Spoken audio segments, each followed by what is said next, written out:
Whoa, hey everybody. This is Petey from the Spinner Rack, and we also have Calvin Ellis, ready to rock. um this we're gonna do a reaction video about one of the videos that's on the Take site. Now the Take, like everyone is taking their shots at the idea of a Mary Sue type of character, and they'll talk and explain the meanings of that.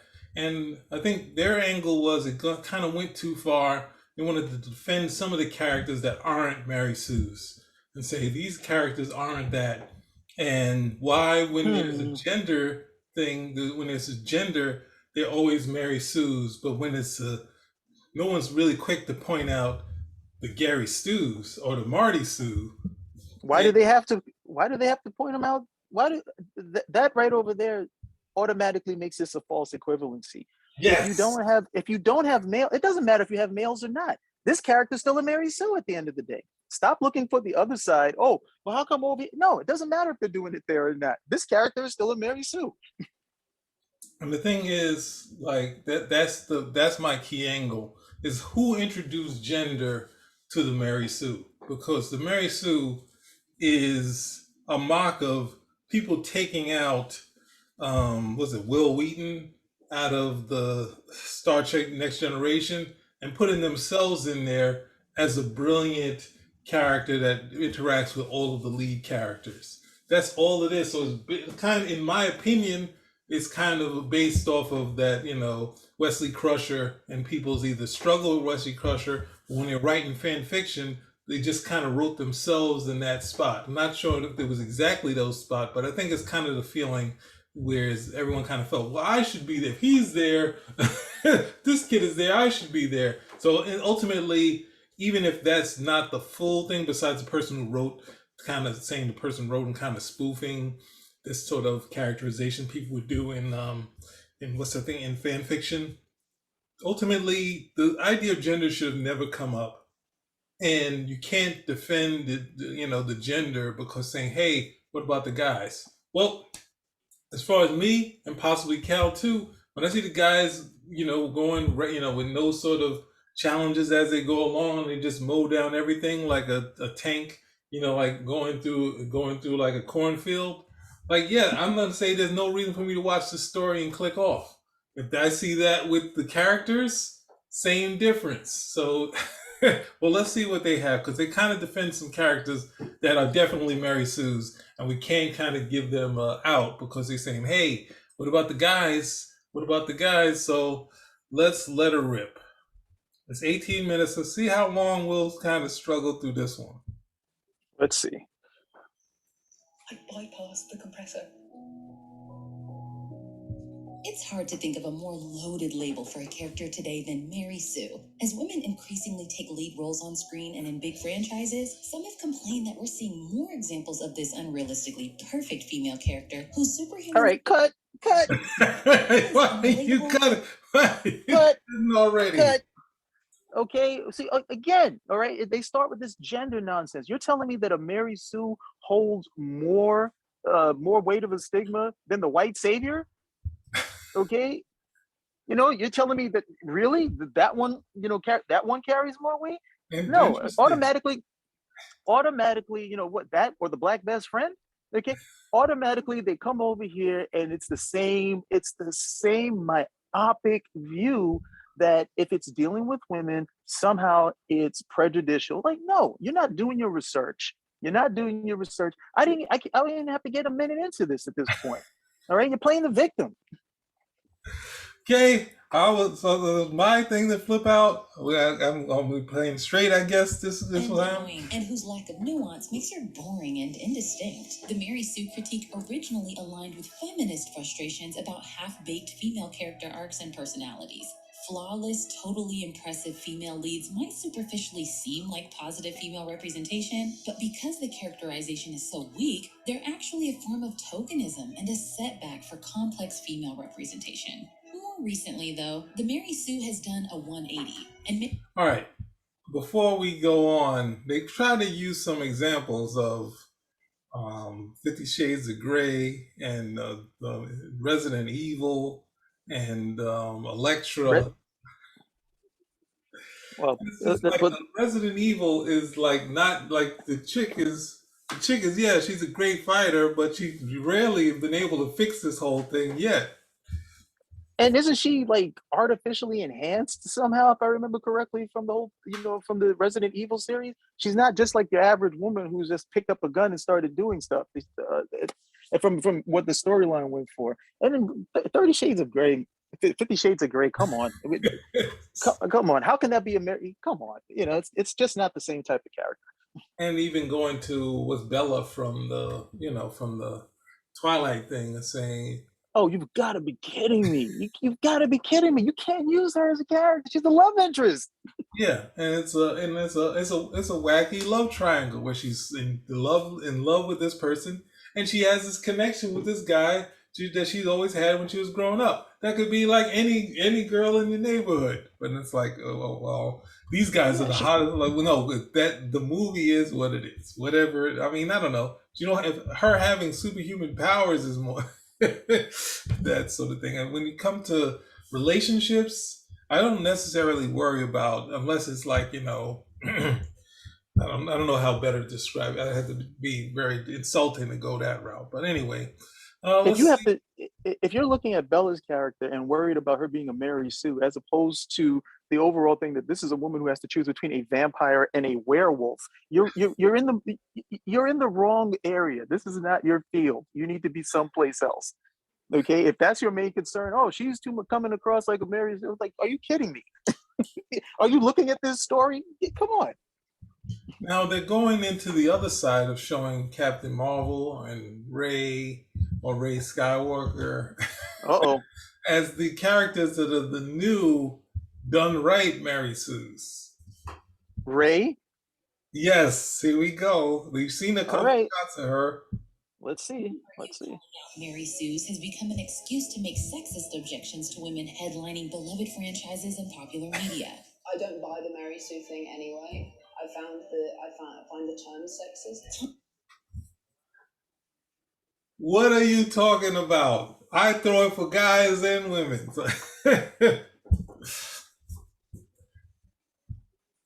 Complicating this debate even further, despite all the talk of rampant Mary Sue's, it's actually hard to identify.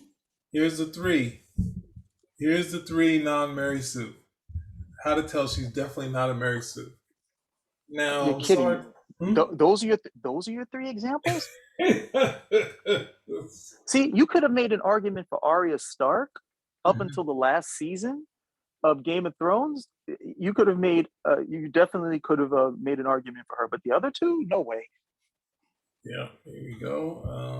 Identify specific examples that everyone can agree truly fit the trope. Given how controversial and difficult it is to define who is a Mary Sue, it's Well, that character. Oh God, I stopped on the female Loki.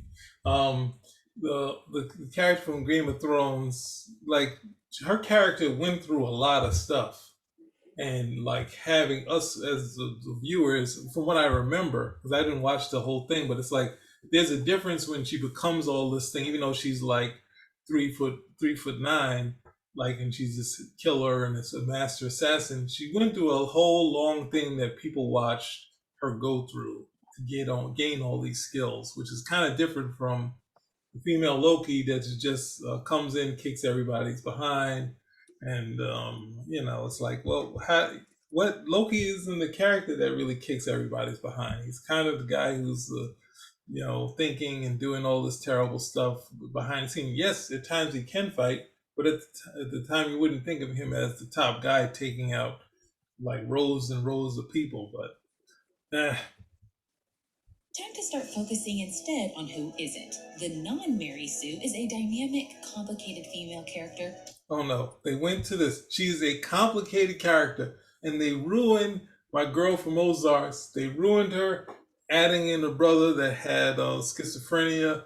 I know some of the stuff of that stuff, and she totally handled it totally wrong. I can't co-sign that, but she's a great actress. Whose flaws are intrinsically connected to her story. Scandal! Here is our take on what exactly makes a non-Mary Sue. What was your thing then? Complex female characters. There we go. That's our title. Okay, we're never gonna make it. We're not gonna make it. The Look how many last times time we we stopped. stopped, we missed a good point that I had. We stopped on the other video that you picked. You picked the video that I flipped out on, and then we stopped at a part where we should have kept going. So We're not gonna make it. We barely got through. We barely got through the opening. We're not gonna make it. All right, okay, let's just go on the basis of saying that these two characters can be considered Mary Sue's, right?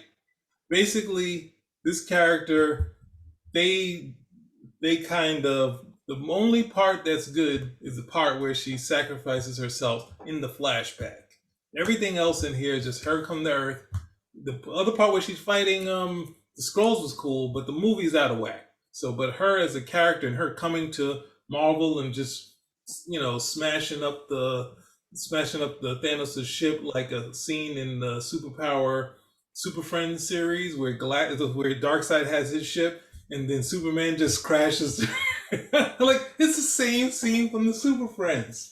It's like yes, I'm but like, it works. But it works when it's Superman. it's like what's happening here? But I think the way they've kind of used Captain Marvel is that she's not even in these stories. She has to go away and then she comes back and she saves the day. And that's not even in the classic Justice League with Superman. Like they all go on their own adventures and they all come back together as a group type of deal. And it's like they're just saying, you know what, we don't even want to deal with this character, the Russos. And Ray had a thing. If we had a lot of questions about how she was able to do the things that she was able to do, we were okay with her tech. We didn't understand her connection with the Force, and the way they explained the end didn't work at the end. I kind of felt that if they were gonna go that what's the name? Kylo Ren? He's kind of like he wants to get that all of because everything that she goes through is what Yoda talks about, the dark side, all of this motion and all this stuff, what we saw Luke go through, but it works to her advantage. It doesn't work to her detriment, which was what was working to Luke's detriment. And I think in this, they might try to say that Luke is a Mary Sue, but Luke using his powers, using his aggression, leads him to the dark side. So that's the thing that doesn't lead her, and she get a moment but they chickened out. So I just have to say, these guys, regretfully, they are them. And they can defend as much as they want because they like them. And that's the thing. It's cliches that we like, but they're still cliches. They're Mary Sue's that you like, but they're still Mary Sue's. Luke Skywalker is a different, you can call it cliche or convention. Luke Skywalker is the chosen one. That's where he's at the end of the day. And as the chosen one, you're going to get to be, you're the chosen one. So you're going to be able to do a whole bunch of stuff simply because you're the prophesized or the person everybody was waiting for. However, you look at the situation with Luke Skywalker, even in the first movie, this is not somebody who just hits the ground running. He does, have to get some training. He does have to make some mistakes. Okay. He does doubt. Even if you want, and I'm not somebody who's big on all of those particular things, but you can't say that Luke Skywalker is two-dimensional and just grabs a lightsaber and starts, mowing everybody down. We don't, the most that we get to see him do in the first film with the Force is that he's able to block some blasts, and then he's able to make that final shot after Ben tells him to use the Force. This is not something he does on his own. He's still, even in that moment right there, he still needs guidance. He gets backup from Han Solo from the Millennium Falcon, really cool scene. Okay, and all of those things make for a great movie. And it follows, Luke's thing is really following along with Campbell's hero's journey at the end of the day. Whereas you look at Rey, and the biggest problem was when you get to the fight with Kylo Ren, it's like she's not supposed to be winning this fight by any stretch of the imagination. She's not supposed to even be able to get out of that room by manipulating somebody's mind. It's like there's no reason for her to be able to do this stuff, regardless of how powerful she may be. You got somebody like Princess Leia, who's had very little training or anything from Luke Skywalker at the end of the day. And the most we ever see from her is she's able to rescue herself from space. You would think that she should be able to, be leaping around and doing so on and so forth. It just doesn't hold up with everything else that you've established. And that's where and that's what makes her Mary Sue at the end of the day. One other thing, Mary Sue the term was never gender specific.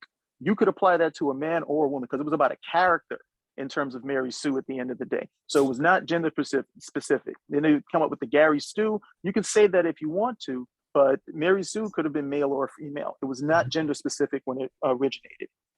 Yeah, definitely about the characterization. Nothing, nothing more than and the ability, the abilities, and how easy the character can get through. People got that, but then, of course, when someone tried to be witty and say Gary Stu or Marty Sue or something like that, it kind of ruined all that stuff. And then now we got people defending, saying, "Hey, gender, you trying to attack women, misogyny," and like, no, it's just characterization. If you're new here, be sure to subscribe and click the bell to be notified about all of our new videos. Don't think that'll be happening. Here comes the history. Sue first appeared in a 1973 Star Trek fan fiction parody titled A Trekkie's Tale, which mocked the way flat female characters feel out of place in their stories. The story's protagonist, Lieutenant Mary Sue, in the words of a 2015 Vox article, grabs the attention of both Captain Kirk, who falls in love with her immediately, and Spock, who admires her logic. Mary Sue, just 15 and a half years old, takes over the ship and receives the Nobel Peace Prize. This all-too-perfect female character served as a way for author Paula Smith to poke fun at other fanfiction writers who insert idealized versions of themselves into their narratives as a form of wish fulfillment. Over time, the Mary Sue term was applied outside of the fanfic community to a wide range of characters who, some said, were boringly perfect. Unless I missed something, you don't speak French. Fake it till you make it. Many iterations of Nancy Drew fit the description of a Mary Sue because Nancy is extremely clever, charming, and capable of seemingly anything. You're gonna try to tear down Nancy Drew because they never read a Nancy Drew book. They probably don't know who the Hardy. They probably don't know who the Hardy Boys are they? What was it? I think James Robinson saw a. They said all of the what is it? So the hard-boiled detectives, and I think it was Miss Tree, and Frank Miller did an insert with all of the detective characters, and the fourth one was Nancy Drew, and James Robinson said, "What?" And then he's like, "Oh, Miller's talking about the real books and this, that, and the other." And like, her being a good detective has nothing to do with being Mary Sue. Like, come on. It's like, you at least have to have that in the story. You can't have her not. She's in the same vein as the Hardy Boys or Encyclopedia Brown. Mm-hmm, yeah. Okay, they're very astute in terms of the problem solving, okay, and putting the clues together to solve this particular mystery. But that's it. Nancy Drew doesn't. I mean, at least within the stories, Nancy Drew can't fly a plane. Yes, that's yeah. You can't come over, oh, she can fly a plane because she read a book. No, the Hardy Boys can't do it either. And they actually get stumped. They actually do get stumped with stuff. And, they'll go to other people like, hey, this type of stuff, so they can at least get a clue or something, to generate. But what I find really hypocritical is them calling Nancy Drew, a Mary Sue character. And I'm like, wait a second, Nancy Drew, well-established character, very well developed character at the end of the day, and the only thing they're going to base it on is a television series. You didn't read any of these stories that this character is based on, so it implies the same amount of ignorance that a lot of people have when they apply Mary Sue to those characters as well. Yeah, sad to see. While everyone around her is unable to match her skill. I'm guessing you two are working with Lawrence McNabb, the locksmith. That it gives you the keys and you're responsible for the recent string of burglaries. Give me 15 seconds and I'll show you how you can get featured in major media like NBC News. Even Similarly, in the action genre, Alice in Resident Evil has often been named as a Mary Sue because she's insanely powerful and close to indestructible, lacks much actual personality, and makes other... I think have you seen these movies? Have you seen any of the Resident Evil movies? How much personality did she's the hero? She's the heroine in the film. I don't get. The film is about what? It's about survival, staying alive. What more do we need from this? It's a shoot 'em up movie. We don't need Yeah. anything more than that. She can be a two-dimensional character in that film, and that's where the understanding doesn't seem to apply. She's perfect for those storylines. That character is perfect for those storylines. Like John Wick. John Wick doesn't need to be three-dimensional. We're not coming here to learn about what makes him tick. We want to see him shoot up stuff and make it look cool. It's the same thing with the Resident Evil thing. So it's not like, and therein, it contradicts their same thing, because this is a female character, and because a female character, she's two-dimensional. No, that's wrong. She needs to be three-dimensional. We need to find out more about her inner workings and what makes it. No, we don't. No, we don't. Yeah. This is a film about pretty much, it's a zombie movie. We don't need any of that. All we need to see her do is go in, take out these zombies, make it look cool. It's action-packed. That's why we tune in, and that's why the franchise has gone on to 5 films, because they keep supplying people with what they want. Yeah. Others in her story appear useless by comparison. Bella from Twilight may be considered a Mary Sue. I mean, you already explained that she's been enhanced, right? She's been through some things, and like, it's not that people are going through the regular stuff. Yes, there's movies where people are that, but this one is like, no, everyone's close to their I mean, I don't know. The Resident Evil movies are one step above the, like the horror films, where it's like, yeah, people are dying, they're cannon fodder, but you don't feel like, oh, come on. They're like, no, they're overwhelmed and they're going to die, and she might survive, but I don't know. This is going too far. And here we go, Bella again, because she's the hottest chick in town, and, like, oh, because you don't like this chick. But that's the same trope. I mean, that's not a trope. That's the same convention when you have the lead female character, and the lead female character, everybody's in love with her. Yeah. Okay, all the guys are in love with it. It's like there's no other women in the town. All the guys are in love. That doesn't make you a Mary Sue, but that's part of that convention. At the end of the day, especially if you want to, I mean, the Twilight films are romances at the end of the day. They're not horror. They're romances at the end of the day.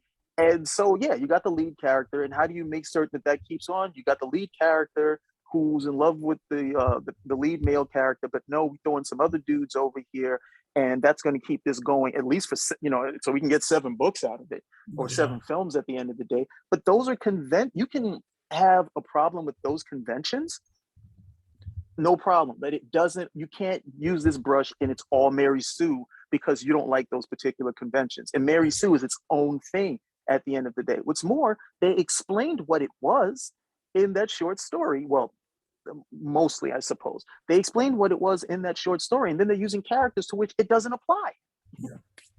Yeah, and you could easily apply them to Rey. It'd be easier to do that. She comes from nowhere, knows how to put back together the Millennium Falcon and fly it.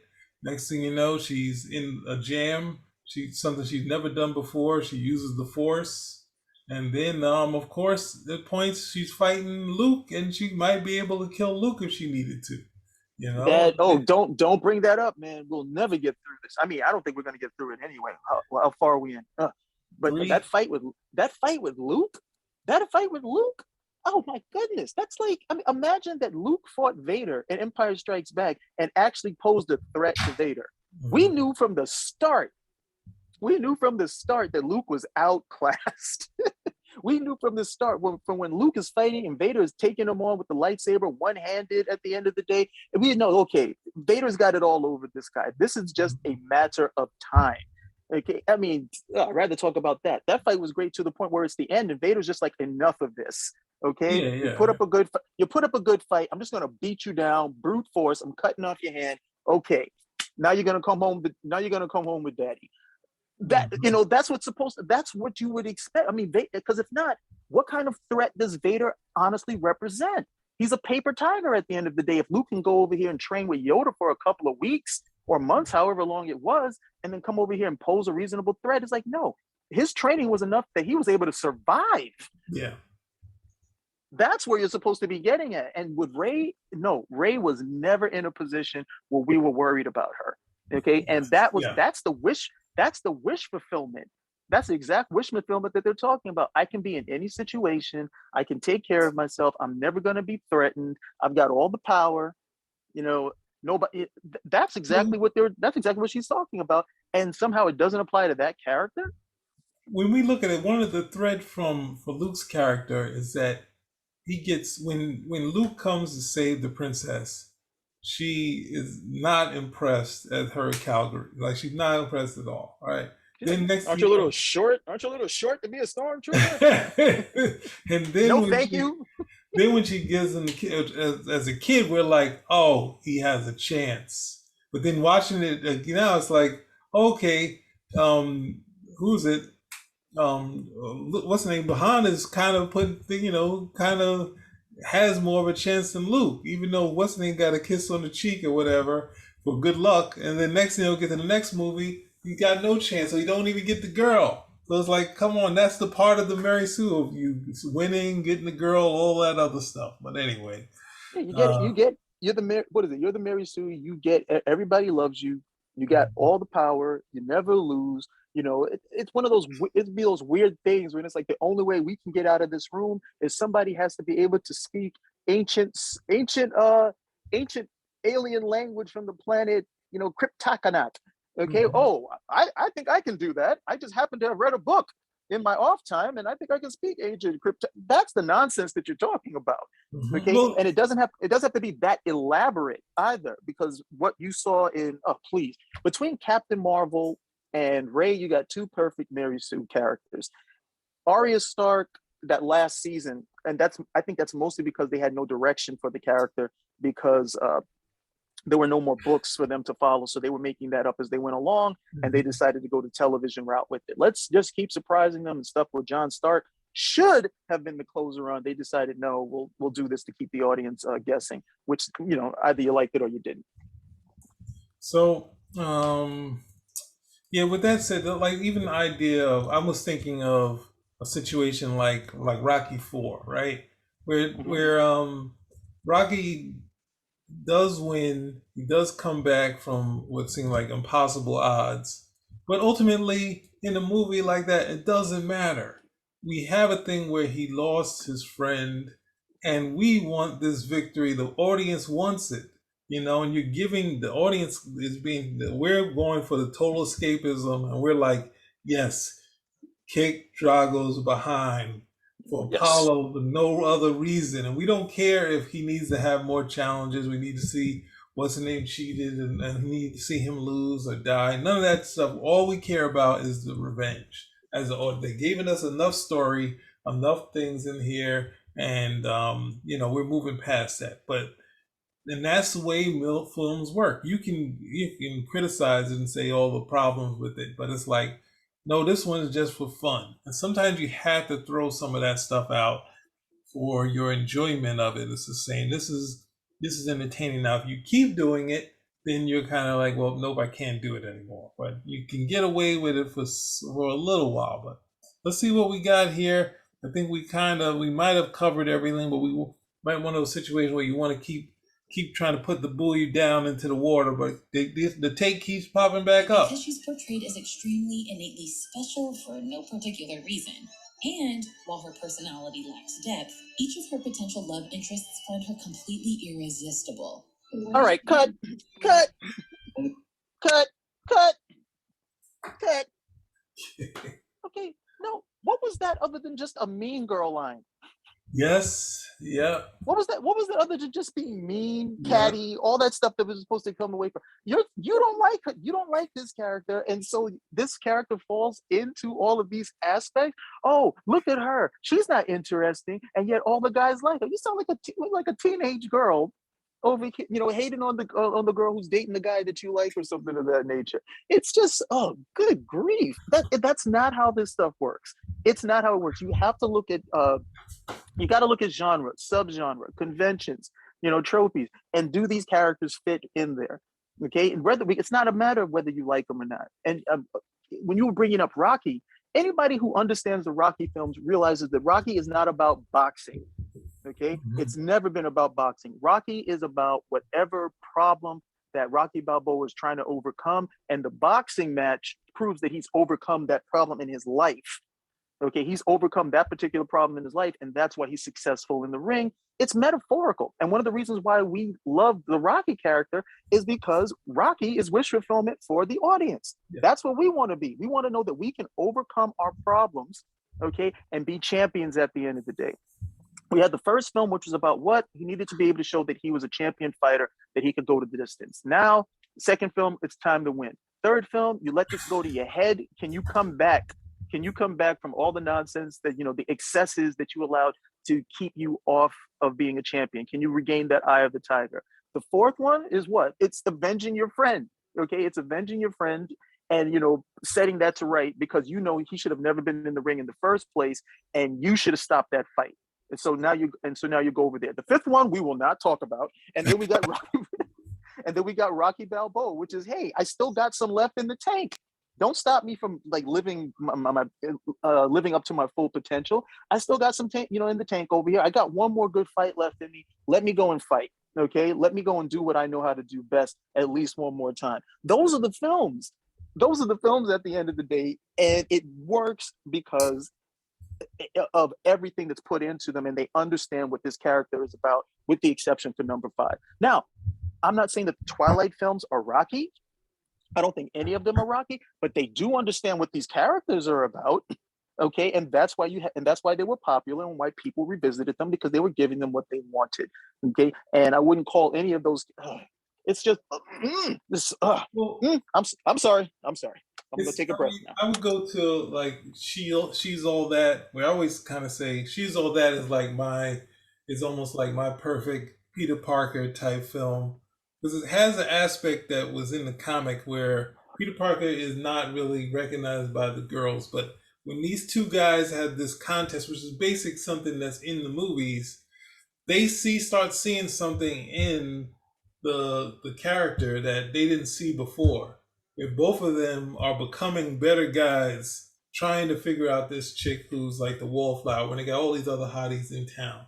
And it's just like it becomes something as a personal thing for them, not just this. And it's just like this is different. This is just playing the girl next door. But Hollywood's been doing so many stories where the girl next door isn't as hot as the hottest girl, the trollop or the vixen. So the guys are falling for the vixen, and at some point later they see the girl next door and fall for her at the end of the movie. Like, this is just a love triangle. And you don't need to explain that she's a dog, but then you find out that she's actually pretty so you can connect with her. You should just see, you're supposed to connect. Sometimes you're supposed to be Ferris Bueller.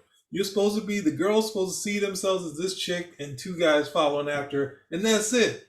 That's the whole thing. If you like what's that thing? Dirty Dancing. You're supposed to look at yourself as baby and call it a day.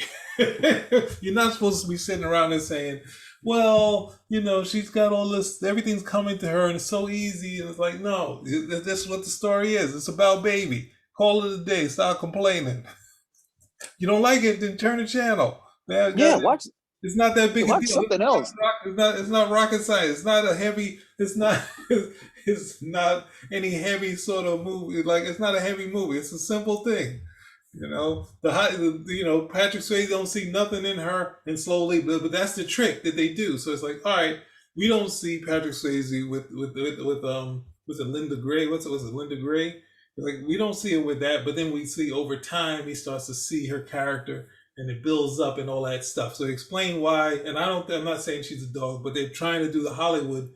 We're saying this character is a dog, so this is how they meet on a level. And Twilight is just like, hey, he connects with this chick, and she has this thing which has been unsaid with the werewolf, and it turns into a basic love triangle. That's as basic as you get. Call it a day.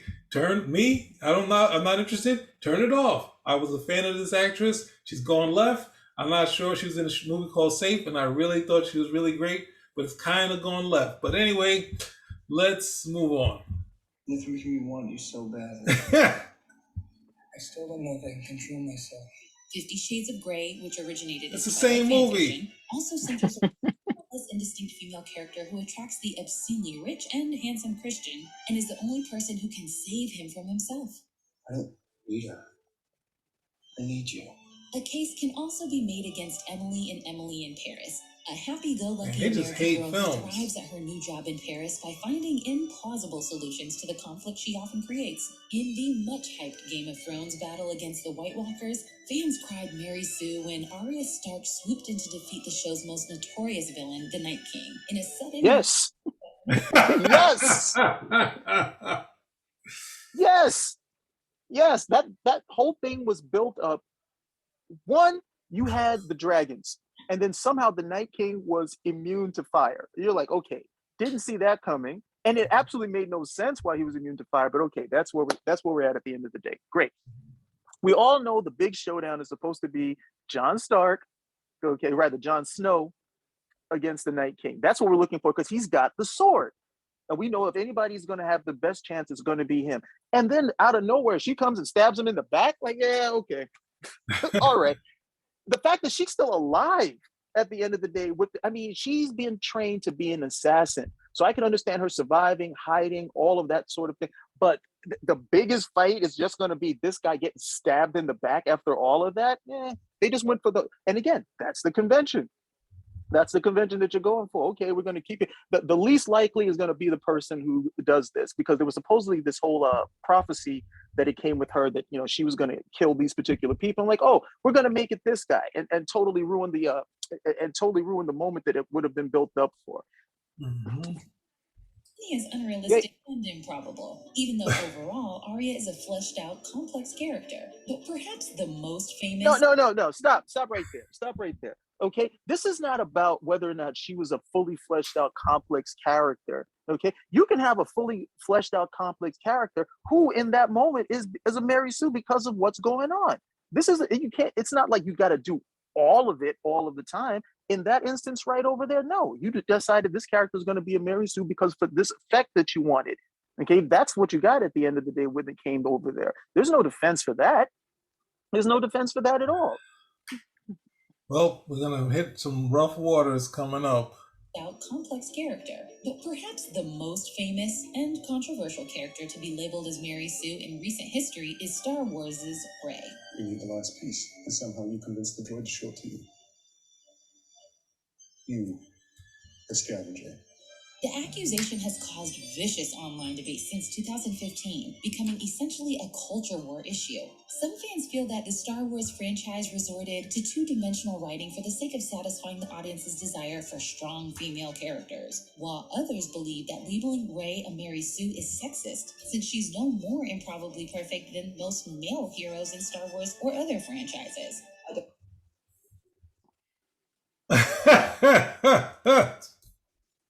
I don't think there's Ryan Craig. In his 2018 article titled, "Is Rey from The Last Jedi a Mary Sue, and is it sexist to think she is?" Matthew Kadish outlines 5 criteria to evaluate if characters will resonate with audiences, i.e. not be a Mary Sue. If they have a transformative character arc, are driven by a concrete motivation, pursue their motivations actively rather than simply being a reactive character, experience character struggle resulting from both external and internal obstacles, and lastly, but most importantly, are likable. That last category, likability, is by far the most nebulous and loaded. Kadish cites story consultant Mike... Cut. What you saying is right. Rey isn't likable? That's why they don't like her? What is it? The speaker here has already thrown scat at 2 or 3 other female characters because they don't like them. Yes, they have. Yeah. They don't like them. Okay, you pretty much called one a plain Jane.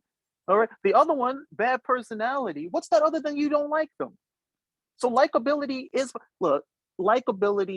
part of a character, whether you want to agree with it or not. If readers don't like this character, or at the very least aren't coming in because you can come in and like, I like to hate this character, and that brings people in. Or I like the character, I want to see where things are going to go with this character. I like the character, I vibe because, this is a character that I would like imagine myself being if, this type of stuff were possible. That's just part of it at the end of the day. Okay. However, with the other character, unfortunately with Rey's character, who I enjoyed up to a certain point. Okay, but with Rey's character, it became very clear that they were not going to allow her to have any of the character moments that would allow people to come in. They were afraid to allow her to be vulnerable. They were afraid to allow her to lose a fight. Okay, they didn't want to do any of those things that you will see even the most macho male character do. You know, she couldn't get beat up. Okay, she knew, you know, she wasn't going to be tested. Everything was just going to be, you know, coming down the pike at the end of the day. They wouldn't do it. Okay, and then with all the agenda that you have going on, which they couldn't escape, yeah, you're going to have a character that becomes unlikable, but then it becomes very hard to move or sell that character. So yeah, likability is part of it. You want people to like your character. Well, the other thing is we're looking at Aliens right here, and this would be the testament to the female action hero. But one of the things is that like Ripley is more of a scientist and possibly one of the official, you know, like more the person that is in the bureaucracy of the thing initially. But she has some sort of science background. She has more as far as sort of the bureaucracy of it. But when she goes here, she's been stripped of everything. She's with these people that don't even want to connect with her. And one person throws her a bone, maybe he likes her, and shows her some things, right? And it's like all of this stuff works in the story, right? And then next thing you know, she's using that to fight the alien, and we get these fun scenes and whatnot. And all of it is storytelling wise works. As a character, it works. She doesn't pick up the alien by its neck and toss it out the ship.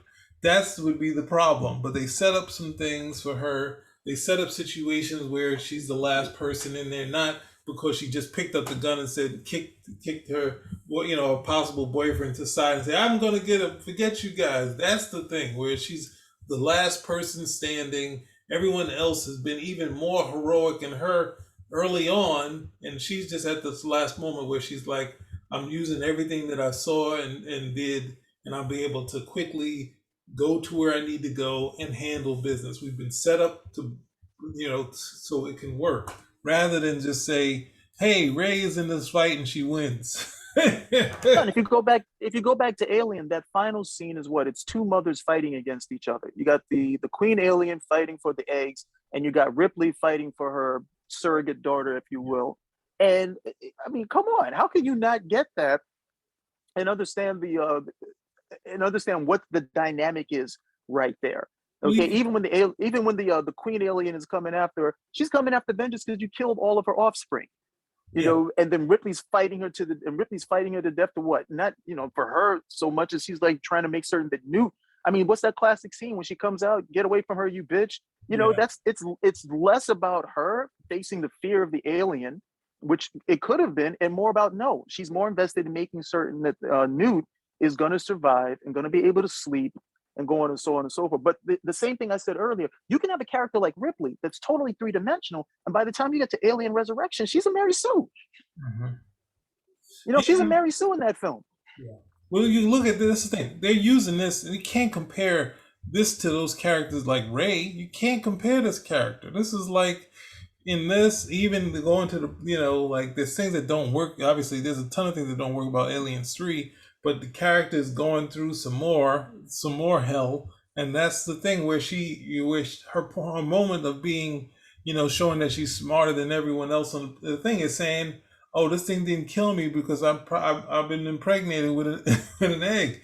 It's like, how the hell did that happen? Even though it's implausible, but you know, here we go. But let's see. Inspire likability, such as making characters good at what they do, making them funny, having them undergo an undeserved misfortune, or giving them a strong moral code. If I see a situation pointed south, I can't ignore it. And Kadish actually writes that Ray. Here we go. This is the problem with this whole thing.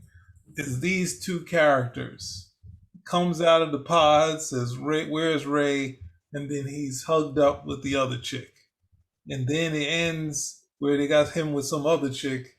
And it's just like, well, we don't want to kill Ray's character for having her actually chase after the black dude. Like, let's move on and have her kiss the guy that's gonna die.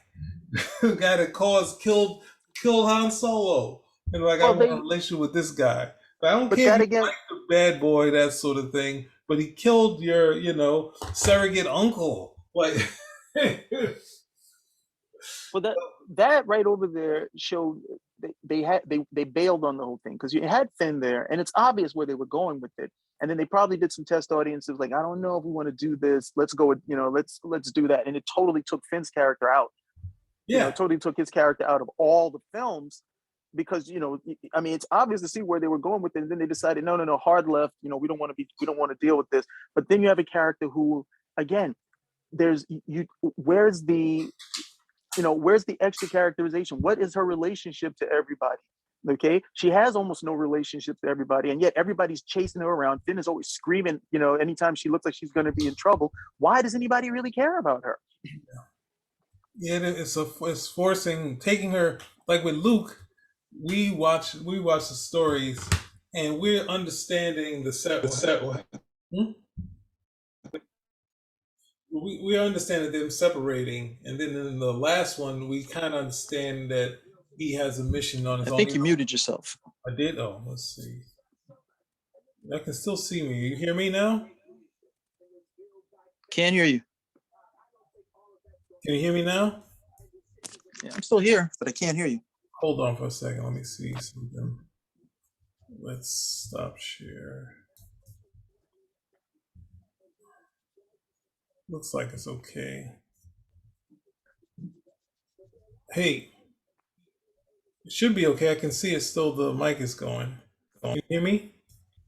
Yeah, I can hear you now. All right. So back to the fun. We got to 6 minutes. Wow. I can't believe it. Oh, wow. A whole 6. See, Thomas, let's give it another couple minutes and we'll wrap this up. He is likable and just fails the other 4 tests. But the emphasis on likability, as well as Kadish's and others' focus on whether Mary Sue upstages all other characters she's on screen with, can make it pretty easy for this debate to descend into sex. Dude, if this was her fighting the Skrulls most of the movie, I wouldn't be complaining about anything. Them taking that moment when she's fighting the Skrulls, Captain Marvel's fighting the Skrulls, I'm like, this is where, all right, it took a while, but we got somewhere. Next thing you know, it's the feel. And I think the Skrull kills somebody, and then there's like the feel good Skrulls, and then she just beats up these, the Kree guys. And it's just like, we lost our fun. They took the fun away from us. And then she's not in these other movies doing anything. She shows up at the beginning and shows up at the end. It's not, you should be complaining about that type of characterization and the bad hair. Okay, sorry, they wouldn't about the bad hair. I scratched that. That wasn't, you weren't supposed to hear that. Yes, they would. They'll complain about the bad hair. They'll just use code. A strong woman with a strong shortcut. Sorry. In a 2015 essay with Star Wars' Rey, we've reached peak strong female character. Are you kidding? Who wrote that? Whatever. Tasha Robinson points out that other characters within the Star Wars canon and many iconic heroes outside of it never received the same level of judgment and scrutiny as Rey had. What the hell are they talking about? Do they understand that Han Solo, all the points of him almost being called a coward in the first movie, in the second movie, he was called like that. So you have that. So like you have that aspect of his character and him finding, showing up at the last minute and helping out. The next movie, as a kid, I'm like, you're beating time with Luke. That's Luke's girl. How can he do that? That's wrong. And then at the end, we're like, wait a second, they froze Han? Don't take Han away. That's characterization where you're like, wait a second, they're brothers. He knows that Luke likes Leia, and the next thing you know, wait a second, Han's going, like, he's gone. And then the third movie, he's totally taken, he's totally out of the mix of the thing. His character is kind of broken because he's been through this thing. And he has more doubt than he's ever had in this thing. Luke has to take out his father. Somehow he's gotten to the ability to take out his father, but in doing so, he will go to the dark side. And that's what the whole plan is. That's the Emperor's plan, is like, hey, I'm going to have you go to your anger of everything he's done, and him succeeding in doing that leads him to the dark side. There's layers to it. Even though people say that Return of the Jedi is the problem child in the original trilogy, but you got layers to it. No one's gonna complain that we didn't get any more rounded, how rounded Chewbacca was, or the robots, because we know that they're supporting characters. We got to move on here. What's the name? Who's the name? Neo doubts the Oracle the entire time. It's not. He doesn't. Neo doubts too much. He doubts everything, and then he's like, forget that. The person we need to save is what's the name? We're gonna do this, and then it works out, and it's just like then everyone else is like, oh, he could, and it's a statement of not, saying you're the one, being the one, and that's if you can't get that, then you like basically he gets beat by he's supposedly more powerful than Morpheus, but Morpheus kicks his behind up and down. He's supposed to be able to make the jump. He doesn't make the jump, right? All that stuff. But the key part of it is like, it's a reluctant hero, but the reluctant hero that knows that I can't do this. I can't do none of the stuff that they're asking me to do. And then even when he shows signs, it's just like, hey, I still got hit. It don't matter if you see me do some moves. Like, this is like that sort of thing. So, and it's not his own strength. Even though he might will himself back, the moment is Trinity. Like, the connection with him and Trinity brings him back. It's not just, hey, I just came back. Hey guys, you can kill me and this, that, and the other. It's like, no, it's an important moment. They just throw it all out there because they want to defend other characters. It's not right. Go watch the films again and stop complaining. What you said right there, perfect. Throw it all out there, because that's all this is. This is throw it all out there. Hopefully you get lost in the mix and the barrage of all the characters that we're seeing in these, that are cobbled together, for the video. But because a bunch of the characters they're bringing up here just don't apply. Just don't apply to what they're talking about in terms of Mary Sue. I mean, and again, Neo falls into a certain convention. He's the chosen one. Mm-hmm. He's the chosen one. The chosen one is going to be expected to do certain things. But Neo, as a character, I thought he doubted too much. Mm-hmm. Where he's getting certain things shown to say, okay, look, there's obviously something going on here that I don't understand, and it's to the point like I got to get shot and brought back to life before I believe. But they were going for they're going for more of like a Christ figure, Jesus parallel, if you will. But even then, that character receives that character just receives a lot of development at the end of the day. It's just not. It's not a gender issue. It's not. It's a character issue in how you've constructed the character, and also where that character needs to be in certain films. All right. A lot of characters are two-dimensional, but we don't care because of the type of story that we're telling. If you look at the classic teen romance thing, all those characters are two-dimensional, and they don't become three-dimensional until they finally learn, oh, I can't treat people like this. Lesson learned, three-dimensional. And by the time they're three-dimensional character, the movie's over. Mm-hmm. The movie's over. But we enjoyed all their two-dimensional antics up until that point. But that's the convention of the film, and that's why we're there. Do we really need to see? The only one who's probably three-dimensional is the one teenage character who's giving advice to everybody else, telling them, look, you really should be doing this. And they don't really have a large role in the film because we want to see the antics. Yeah. It's like looking like the way I was hypercritical of like Ferris Bueller's Day Off, and you have his friend who is more rounded and struggling with his father, actually having to deal with consequences in life. But it's not about that. It's escapism. You're supposed to take yourself and say, I'm Ferris Bueller. I'm taking the day off and I'm living life to the fullest and coming back home without a care. and even the last thing I'm gonna go like Star Wars, especially the first trilogy, is like, yeah, like Luke and Han are the greatest warriors for the rebels. But who's their leader? The princess. The princess is running the things in these movies, right? Well, no, because that's conveniently forgotten. That's conveniently forgotten. Her role, her reaction to the sequences, the fact that I mean, even in the face of Vader, okay, she's never she's never Yes. cowering in front of him. Yes. She's never afraid. The only time we genuinely see Princess Leia concerned or even afraid is when they're talking about the destruction of the home planet. That's it. Other than that, she's got a stiff upper lip. Okay, what is it? She comes over. The thing is, I don't even want to have to go too much into it because it really does speak for itself. And I don't know what more you can do at the end of the day in terms of a character. But that character, Princess Leia's character, at least is depicted in Star Wars, totally forgotten. Totally forgotten. We're gonna focus on Luke because of how poorly Rey was depicted in those 3 films. Why are you picking on Ray? Look at Luke. How did he learn the Force so quick? He saved the day with the Force. Yeah, with everyone. Forget it. Students with Here we go. ADHD Thankful tag for the numbers. skippable ad to give us a breather.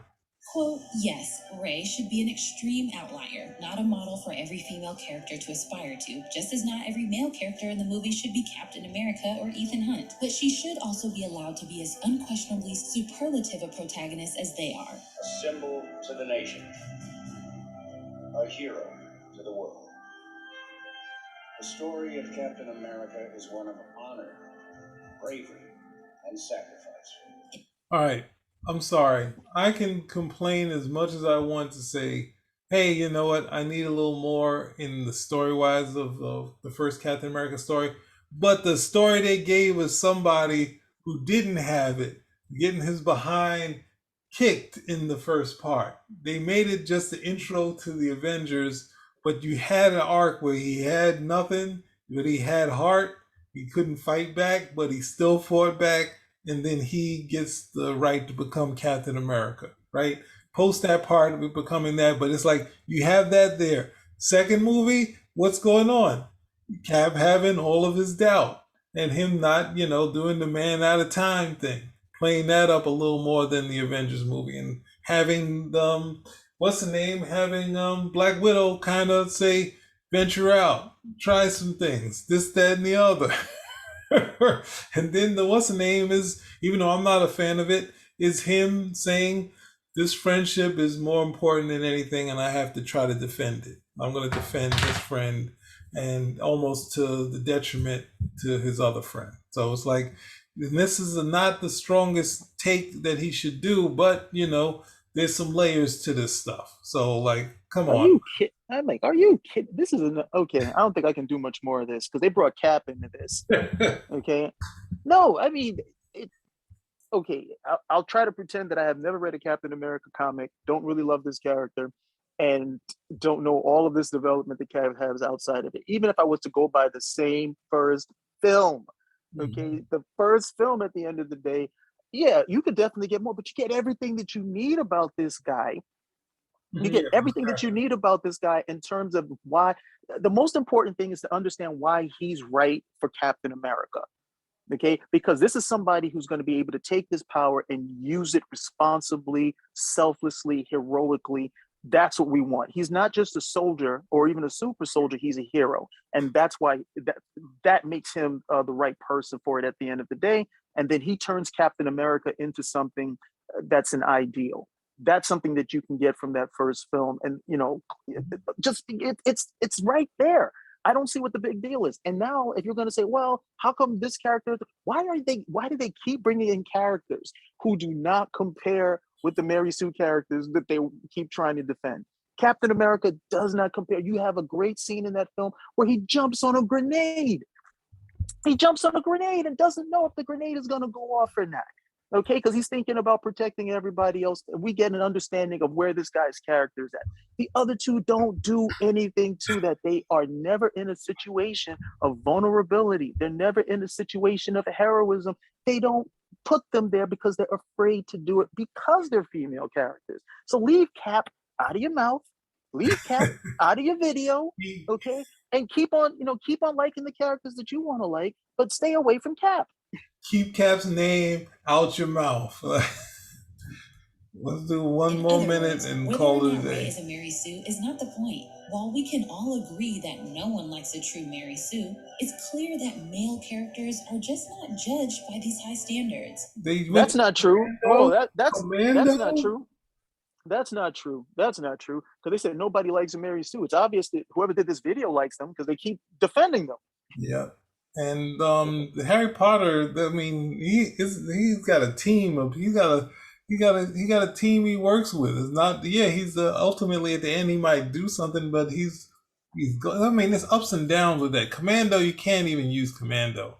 And if you want to say that wasn't Commando, that was Predator, you know Arnold gets his behind beat up and down that film, so and his team. So anyway, this In Vox's analysis of the Ray Mary Sue debacle, in which they write off the notion that Ray is a Mary Sue, they discuss the male equivalent of the Mary Sue, sometimes called a Gary Stew. See, this is where we'll end it here. We will listen to this, going to the Gary Stew and saying that they're getting let off with the Gary Stews and not the Mary. And they're making it so you can have a way to defend the Mary Sue by saying, hey, you're not attacking the Gary Stews. It's as we already said, you said it, I said it, it's the same thing. You're deciding that so you can have a place to defend these lame characters that could have been done better. So Writing, the idea of the Mary Sue carries with it an inherent gender bias. Very rarely does a male character get called out as a Gary Stew. And it's hard to overlook the fact that complaints about Mary Sues often arise in male dominant. that was a total Mary Sue moment right here. As cool as it is, but some of the things that's hard to say. This is cool. The thing with the what's her name was it Alice and the what's her name the kicking the bullet chamber at that thing, kicking the cartridge into the zombie is the coolest thing. Like they want to take away the cool stuff too, but anyway. Fandoms too often overlap Ugh. with or I said that out loud. Sorry. to justify some male fans' distress that female characters are taking center stage in worlds they love. Sign our petition to make Quandor the Dragon a male. There are already enough girl characters. We don't need a third. Oh God! We should have stopped The dialogue beforehand. surrounding the Mary Sue is so contradictory and loaded. In I order think to I address lost this Cal. issue, it's easier to highlight examples of the non-Mary Sue, a person who possesses special gifts or power, but who is also a flawed, multidimensional, interesting She's not a Mary Sue. Okay, like we can agree on that. character. I fell asleep on both my arms. At her core, the non-Mary Sue is a woman whose strengths are tied to her faults. One recent example of a non-Mary Sue in a well-established franchise is Sylvie from Loki. Oh, okay. I think that's it. I think we're going as far. Yeah. Good. Yeah, we're done. Yeah, we're done. Sylvie. We're done. Sylvie. No, I'm not even going to discuss. I'm not even going to discuss Sylvie because they said something. I mean, I was sitting over here biting my lip when with the last thing that they just said. This is not about your victimology. This is not about the fact that we're schoolyard boys saying, oh, we got too many female characters, so on and so forth. All of the Marvel films with female characters, the majority of the people who go to see the film are men. Okay, Captain Marvel, the majority of the viewers, men. Black Widow, the majority of the viewers, men. All of the series, female-led or otherwise, men. So that idea out the window at the end of the day. This is not about presenting, oh, if they weren't female, you would like them, because that's always the default. Okay, if the female character isn't like, what about the male character? No, what about the female character? What about this character? Okay, is this character up to snuff? And if the character is not up to snuff, then you work with that. It's not a matter of, oh, well, if it was a male character, no, because there are plenty of male characters that don't make it. But the majority of the people coming out to see these films are men. So men don't have an issue with female characters. But men will have an issue with characters that aren't put down well, okay, that they can see all the seams, that you can see the guy behind the curtain and you realize, hey, this isn't real. There's something going on over here. And that's anybody when it comes to rendering a good story. But it's the same victimology the same idea. Well, if I wasn't a woman, no, it has nothing to do with that. It has to do with how you have constructed these characters and how good your storytelling abilities are. And with these particular characters and stories, it's not up to snuff, and it's it's perforated beyond belief, and that's why you're getting the criticism. And instead of going back to the lab and applying some more skill to it and saying, okay, we can definitely do this, or look at the characters, both male and female, that have resonated and been successful for long periods of time, like Nancy Drew, and maybe adapt some of the things that were popular and worked for them and the things that people liked. No, you guys want, we're going to double down on this, and this is only because of gender. You keep on with that myopic viewpoint, and you have characters you can't use and stories that nobody's going to come out for. That's the biggest thing that doesn't seem to be sinking in right here. It's not the gender, it's your story. It's not the gender, it's your character and how you have decided to render this character that is not working with the audience that's coming out to see it. Now, if you have a large male audience coming out to see these particular films, then maybe, just maybe, you stop and you think, oh, what is it that male audiences want to see, in addition to what female audiences want to see, and we can make certain that we cover our bases with that. What resonates with these audiences? Okay, it's not a either or zero sum game to that. But keep playing the victim and see how far you get with it. Yeah.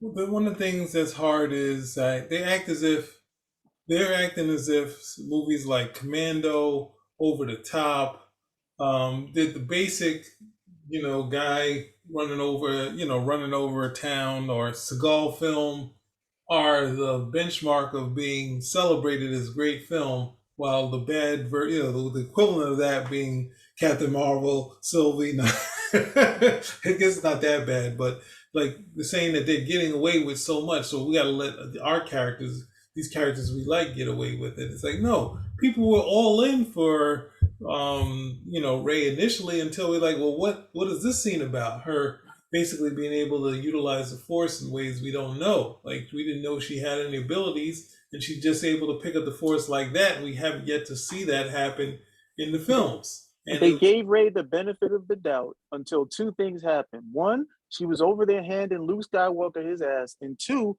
Luke Skywalker was no longer the character. And that, for me, was the more criminal thing. Yeah. Luke Skywalker was a character that had a full story route, hero's journey. And the last time we see him is Return of the Jedi. The next time we see him, you'd be like, who the hell is this guy? Yeah. Who is this? And people have waited decades to see this character. The most ardent people waited to survive on Luke Skywalker through reading books, reading comics, and then you see him again, and these guys decided, no, we want to do this with the character. But people who have come out have been the most ardent people who were Luke Skywalker fans have been following this guy literally for decades. And then you decided to make all these changes for no good reason, and then you lump her in there with it. So, Luke definitely going to take some lumps, but she's going to take the brunt of it. Yeah. So I guess we're gonna end here and say, because they were going to go through the characters they think aren't Mary Sue's, and say, just because you like them doesn't mean they're not Mary Sue's. And I'm saying that for, if there's a character I like that gets their free run of everything, that's usually a turn off for me as far as reading or watching stories.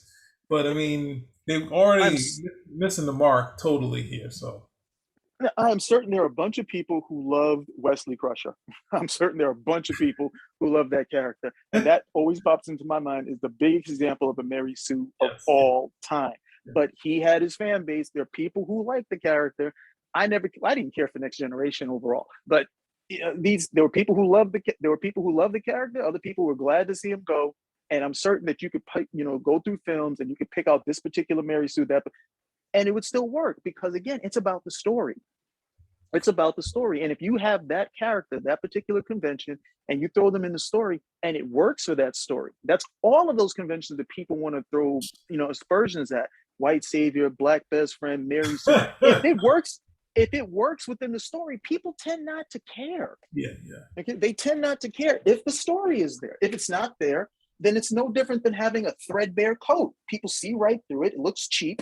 And then you get all of this criticism over it that you can't deflect simply by saying, oh, I'm a woman. Oh, it's because of the race. Oh, it's because of this. It's because of your story. Uh-huh. Well, I mean, there's room in film for doing the flash dance, which was a phenomenon when it came out. And then there's room of doing something where you have a solid sort of female sort of character. But you can't sit around here and try to defend these characters that are getting heavily criticized for some reason or the other. And we look at that, just leave it, the criticism there, because they have people that defend her, they have people that go against it. But the criticism is there, so you can't necessarily take it out and say, hey, no, dummies, you're wrong. This is why they're not that, because you like Luke Skywalker and you like all these other things, so you can't complain about her. Yes, wait a second, I didn't even do anything you described. You're trying to decide to fight for me and say you took this thing, you took the sexist route of not insulting the Gary Stews when you insulted the Mary Sue. Like, what did I do? When did you hear me do any of this? That's what you're saying to your audience, and I don't like that at all. And these characters, let the debate stay as is, not try to inform us how it's not the case because we like them. So that's all I got. Anything else? We're gonna close this out finally. Sick, we got 8 minutes in. Yeah, let's just maybe next time we can get through a full video, or we got to get an 8-minute video. No, not on the take. Not on the take. I'm sorry. Spin a rag. Oh well, out. We tried our best. Later.